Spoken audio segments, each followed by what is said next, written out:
Hello everyone, welcome to sibling class. तो आज हम लोग पढ़ेंगे गाउट डिजीज के बारे में। गाउट क्या होता है और उसके रिस्क फैक्टर क्या है, क्या क्या उसमें प्रॉब्लम्स आते हैं, तो उसके बारे में देखेंगे। तो चलिए हम लोग देखते हैं गाउट डिजीज के बारे में। डिफिनीशन से स्टार्ट करते हैं। गाउट डिजीज डिफिनीशन क्या होता है। Gout is the most common inflammation disease. ये क्या है? एक बहुत ही कॉमन और इन्फ्लामेटरी डिजीज है। इन्फ्लामेशन हो जाता है हमारे स्मॉल जॉइंट्स में, उसी को बोलते हैं। Cause by the deposition of monosodium urate crystal. Monosodium urate crystal है जिसके डिपोजिशन होने से, डिपोजिशन मतलब कि इकट्ठा होने से क्या होता है, ये डिजीज कॉज होता है। इन जॉइंट, कहाँ पे डिपोजिशन होता है? तो हमारे जॉइंट्स में। And tissue following chronic hyperuricemia. Tissue क्या होता है? फॉलो करते हैं क्रॉनिक हाइपर यूरेसीमिया को। अब हाइपर यूरेसीमिया क्या होता है? तो ये होता है the medical term for having high uric acid level in your body. मतलब कि ये एक मेडिकल टर्म है जो कि क्या होता है, हमारे बॉडी के अंदर हाई लेवल में पाया जाता है यूरिक एसिड, उसी को बोलते हैं हाइपर यूरेसीमिया। हाइपर मतलब होता है ज्यादा, हाइपो मतलब होता है कम, यूरिसेमिया मतलब समझ लीजिए यूरिया, मतलब यूरिसेमिया लिखा है मतलब यूरिया। तो यूरिया जब हमारे बॉडी में ज्यादा हो जाता है उसी को बोलते हैं हाइपर यूरेसीमिया। अब देखते हैं इसके रिस्क फैक्टर को। रिस्क फैक्टर क्या क्या होता है? तो family history. Family history risk factor कैसे हुआ, मतलब रिस्क फैक्टर मतलब क्या है कि कैसे कैसे ये गाउट डिजीज जो है वो हो सकता है हमारे बॉडी में। तो सबसे पहले देखेंगे फैमिली हिस्ट्री। फैमिली हिस्ट्री कैसे, मतलब कि हमारी फैमिली में किसी को भी हुआ है, मदर को, फादर को, ग्रैंड फादर, ग्रैंड मदर, जिसको भी हुआ हो, तो उससे एक जनरेशन से दूसरे जनरेशन में, दूसरे जनरेशन से तीसरे जनरेशन में ये चीज ट्रांसफर हो सकती है, इसलिए ये हो गया फैमिली हिस्ट्री। उसके बाद से जेनेटिकल डिफेक्ट इन एंजाइम। अब क्या होता है, अब जब एक जनरेशन से दूसरे जनरेशन में ट्रांसफर हो रहा है तो ये कैसे हो रहा है? जेनेटिक के थ्रू, मतलब कि हमारे जीन जो है वही ट्रांसफर कर रहे हैं एक जनरेशन तक, दूसरे जनरेशन में हमारा जीन ही है जो ट्रांसफर होता है, तो इसलिए इसको बोला गया है जेनेटिकल डिफेक्ट। जेनेटिकली ये डिफेक्ट है इन एंजाइम। एंजाइम जो होता है HPRT, HPRT नहीं है ये, यहाँ पे है HGPRT। ये एक एंजाइम है जिसके डिफिशियंसी होने से यूरिक एसिड का डिपोजिशन होता है। और यूरिक एसिड क्या होता है? रिस्पॉन्सिबल होता है फॉर मेटाबॉलिज्म। और यूरिक एसिड जो होता है वो मेटाबॉलिज्म के लिए रिस्पॉन्सिबल होता है। अब क्या होता है? रीनल डिजीज की वजह से होता है। एटियोलॉजी देखिए इसका, रीनल डिजीज की वजह से ओबेसिटी, हाई ओबेसिटी हो जाता है। तो देखते होंगे ज्यादा मोटे लोगों में उठने बैठने की प्रॉब्लम्स होती हैं, मतलब उनके जॉइंट्स में पेन होने लगता है, तो ये इसके लिए ओबेसिटी हो गया। Gender, men and having more risk than women. अब क्या ये बोल रहा है, बॉय में गर्ल से ज्यादा होता है, मतलब मैन में वुमेन से ज्यादा ये डिजीज पाया जाता है। या फिर कोई भी डिजीज, ये क्या होता है, मैन में सबसे ज्यादा पाया जाता है ये डिजीज, मतलब कि लड़कियों के कंपैरिजन में ज्यादा रिस्क होता है कि मैन में ये डिजीज हो।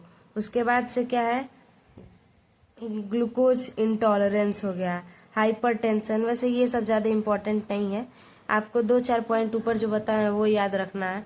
डाइट की वजह से हो सकता है, अल्कोहल कंजप्शन की वजह से गाउट डिजीज होता है। हाँ, कुछ ऐसे मेडिसिन भी होते हैं जिनके साइड इफेक्ट्स होते हैं, मेडिसिन कंज्यूम कर रहे हैं बार बार बार बार, तो उसके भी कुछ साइड इफेक्ट होते हैं, इसकी वजह से भी गाउट होता है।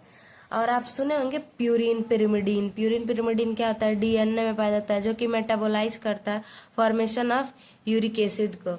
और ये क्या करता है? मेटाबोलाइज होता है और फॉर्मेशन करता है यूरिक एसिड को। और ये प्यूरिन पिरिमिडीन क्या है? ये भी एक प्रोटीन है। तो कहाँ पाया जाता है? ये डीएनए और आरएनए, सॉरी, डीएनए के स्ट्रक्चर में ये प्यूरिन पिरिमिडीन होता है, जैसे कि ग्वानिन, थायोसिन, यूरेसिल, ये सब क्या है? ये डीएनए में होते हैं और आरएनए में होता है ये AUCT।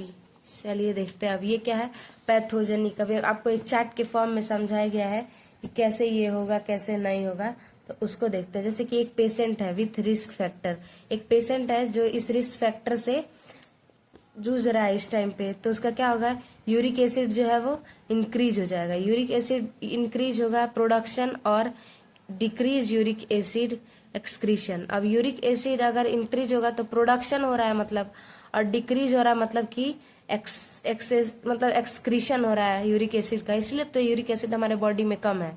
अगर बढ़ रहा है यूरिक एसिड ज्यादा तो ये मतलब कि प्रोडक्शन हो रहा है हमारे बॉडी में ज्यादा यूरिक एसिड का, तभी तो यूरिक एसिड बढ़ रहा है। और अगर कम हो रहा है मतलब कि एक्सक्रीट आउट हो जा रहा है हमारे बॉडी से यूरिक एसिड। उसके बाद से क्या है, accumulation of uric acid in the body.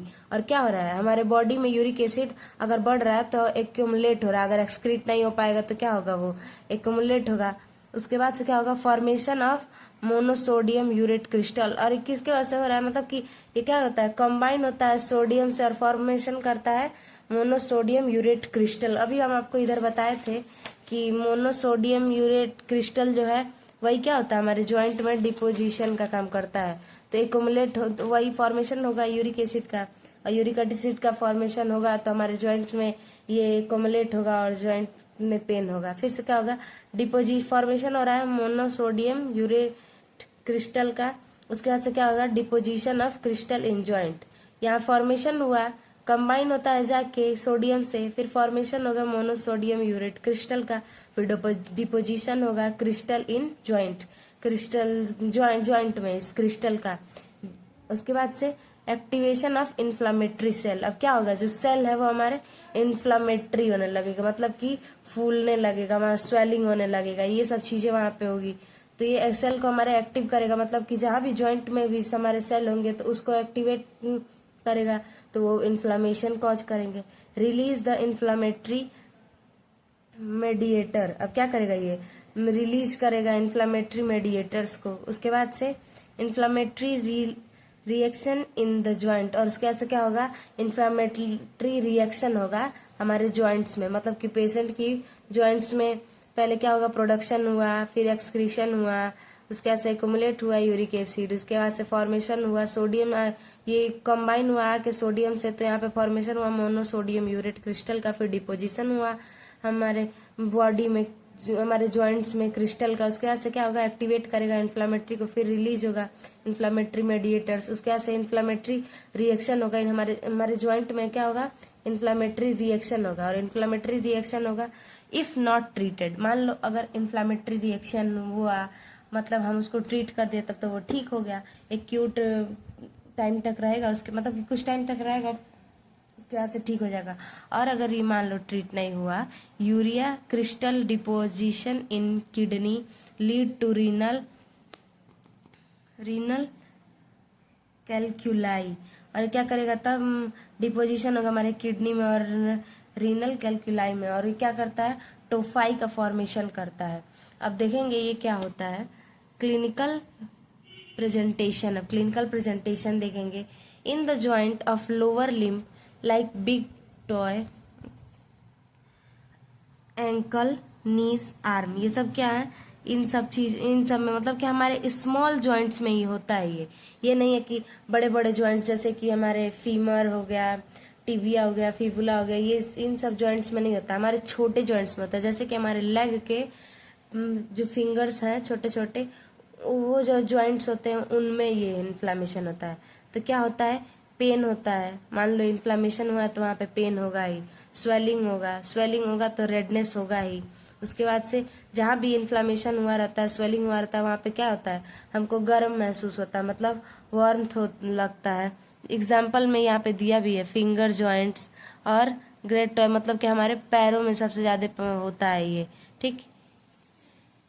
और ये गाउट डिजीज जो है वो आपका खत्म हुआ। ये भी कुछ पॉइंट्स है पर ये इसमें इंक्लूड नहीं है, ये इतना इम्पोर्टेंट नहीं है। तो आप लोगों का गाउट डिजीज हुआ कंप्लीट। अगर आपको ये वीडियो अच्छा लगा तो फॉलो करिए हमारे चैनल को। बाय बाय, फिर मिलेंगे नेक्स्ट टॉपिक के साथ।